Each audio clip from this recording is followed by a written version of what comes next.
Welcome students. In this video we will discuss chapter 2 of economics, that is the sector of Indian economy. Sectors, that is various parts in which different type of activities are performed by people.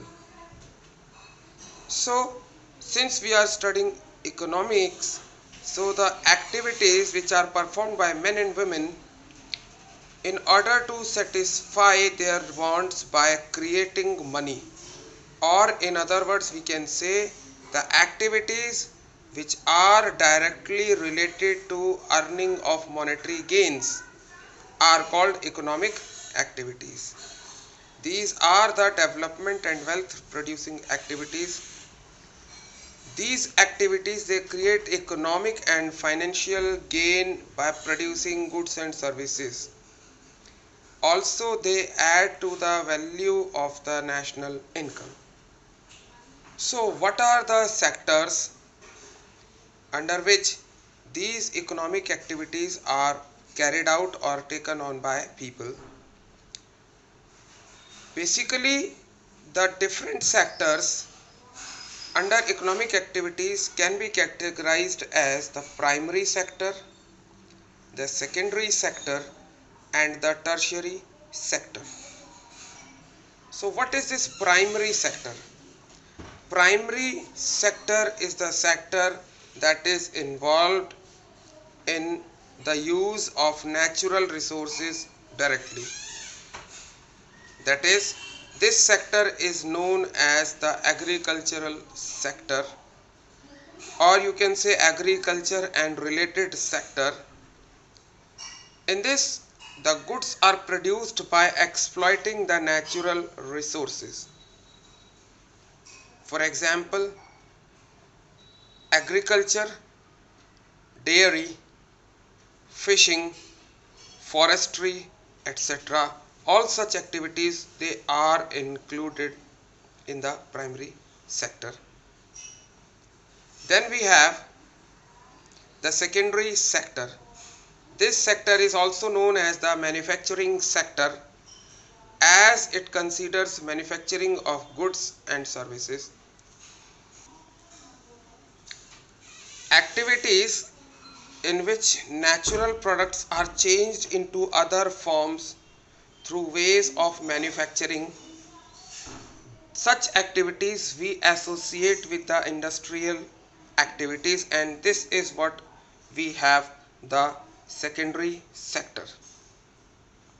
The tertiary sector is the associate sector for the secondary sector, that is, this sector includes the services.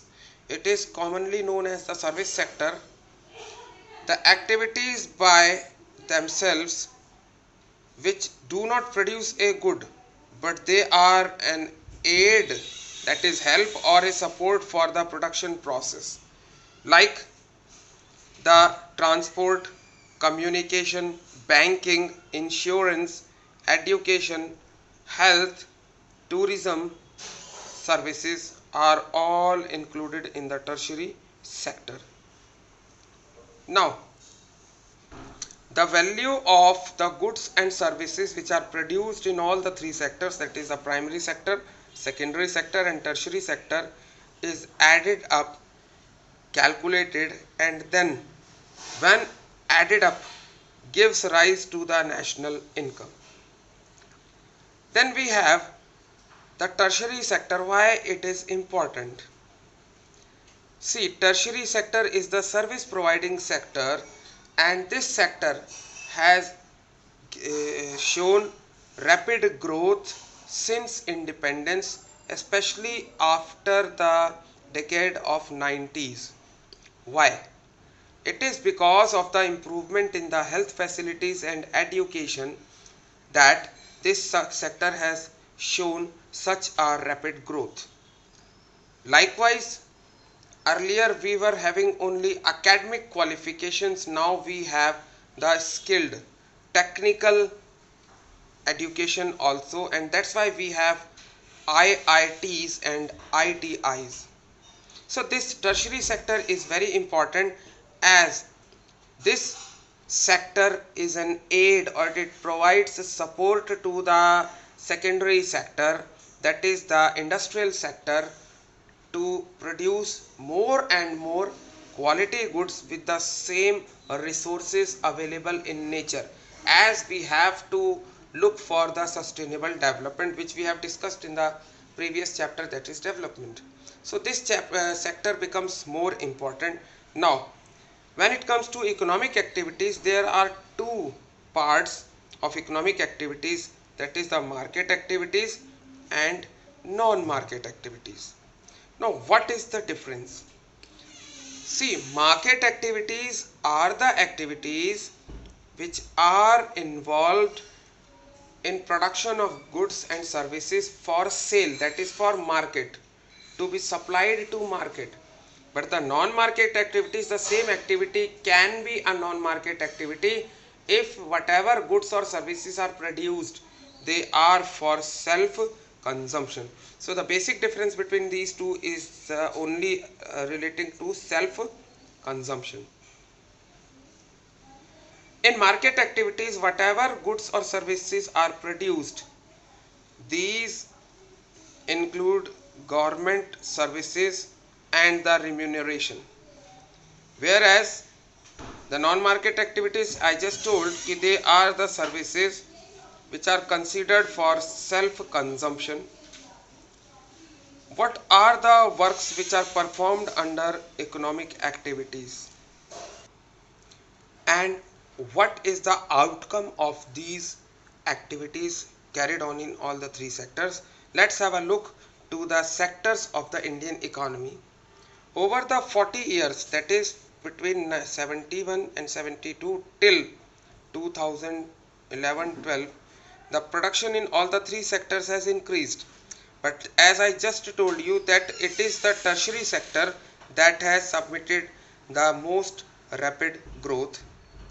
As a result, in the year 2011 and 2012, the tertiary sector has emerged as the largest producing sector and the largest producing sector in India, replacing the primary sector, because earlier it was a primary sector and especially the agricultural products which were providing the large number of employment, but now this has been replaced by the tertiary sector. The several reasons for the tertiary sector to become so important are: in any country, the services like hospitality, education, postal, telegraph, that is communication, they are required, and these are the basic services for considering a economy or a country to be developed. So the tertiary sector takes responsibility for this development. Second, the development of agriculture and industry has led to the development of various other aids to support the rapid growth, that is transportation sector has increased, trading has increased, the storage, that is more and more cold storages and more godowns, they are coming up, and other such facilities like the insurance, they are all growing as per the needs and requirements of the primary and secondary sector. And above this, as the income level increases, some people or some sections of society, they start demanding many more services, like they go for outing, that is it promotes tourism, they go for eating outside, then it promotes the hotel industry. So these type of services, they come into existence as the income level of people rises. That's why these services are there and the tertiary sector has shown so much growth. And over the past decades, some new services like the information and communication technology, they have become important and essential. Even the online services, like now we are doing. Also the online payment modes which have been introduced by government and are still promoted by government, these are all replacing the traditional old ways for making payments. So this is what the services sector, and this is how the service sector, that is the tertiary sector, is growing. Also in India there is a change in the share of the three sectors in GDP. A similar shift has not taken place in employment. Still many people, or most of the people, they are employed in primary sector, but the number of employment being less in tertiary sector. The tertiary sector is the most economic and most productive sector of India. The primary sector continues to be the largest employer even now. I just told, more than half of the workers in the country are working as in the primary sector, especially in agriculture, and this primary sector contributes to 1/4 of the total GDP. GDP, that is the money value of all the goods and services which are produced in a financial year by the population, by the residents basically of the economy. So this sector is becoming more important, and the secondary and tertiary sectors, they produce 3/4 of the produce, but the number of employment is less than half of the primary sector. That is, more people are involved in agriculture than what is actually required, and this gives rise to a sort of unemployment, that is disguised unemployment, which we will study later on. Also the underemployment is hidden in contrast to someone who does not have a job and is clearly visible as unemployed. So this is what disguised unemployment is. When the number of people required is less than the number of people who are actually working, this is called disguised unemployment. So the people of the service sector, they are spending the whole day but they earn very little, whereas people who are sitting in office, they are spending very less time but they are earning more than those who are wandering in the street, spending their entire day doing hard work. That's all we have in this video. In the next video we will discuss furthermore this chapter. Thank you. Have a nice day.